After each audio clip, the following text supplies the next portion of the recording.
ഡാടാ മോനെ അടങ്ങ്. പ്രേമം മനുഷ്യന്റെ അന്തം മാത്രമല്ല, പിന്നെ മണ്ടനും കൂടി ആക്കും. ഹൈദരാബാദിൽ നിന്ന് ഇപ്പൊ മാറിക്കാൻ പറ്റാത്ത അവസ്ഥയാടാ. ആന്തറ എന്റെ ഹൃദയം അവിടെ വെച്ചിട്ടല്ലേ ഞാൻ പോന്നിരിക്കണത്. ഈ ഫ്രണ്ട് സോൺ എന്ന് പറഞ്ഞ ഏതാണ്ട് കോമ കിടക്കണ പോലെയാണ്. ജീവിച്ചിരിക്കണ്ടോന്ന് വെച്ചാൽ ജീവിച്ചിരിക്കണ്ട്, ചത്തോന്ന് വെച്ചാൽ ചത്തു.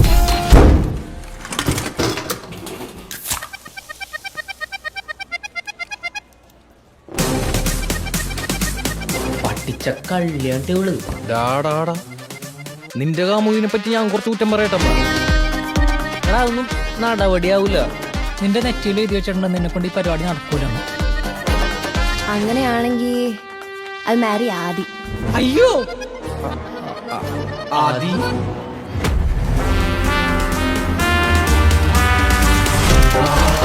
അവളെക്കാളും പ്രായവും പക്വതയും വെൽ സെറ്റിൽഡ് ആയിട്ടുള്ള ഒരാള്, IT ഫീൽഡിൽ നിന്ന ഒരാള്. നീ കൊറേ പ്രോഗ്രസ് ഉണ്ടാക്കാൻ നോക്കി, അതിനൊക്കെ നിഷ്പ്രഭമാക്കിക്കൊണ്ട് അവൻ മുന്നേറിക്കൊണ്ടിരിക്കുകയാണ്. നിനക്ക് മറ്റേ ഡയലോഗും കൂടി പറയായിരുന്നില്ല ഒരു ഭംഗിക്ക്? എന്ത്? നിനക്ക് എന്നേക്കാൾ നല്ല പെണ്ണിനെ കിട്ടുമെന്ന്. ആ, അതിലെനിക്ക് സംശയമുണ്ട്. കാരണം എനിക്ക് എന്നെ പറ്റി നല്ല മതിപ്പുണ്ട്. നമ്മൾ ഇനി എന്ത് ചെയ്യും മല്ലയ്യ? ഇനി നടക്കപ്പോറത് യുദ്ധം.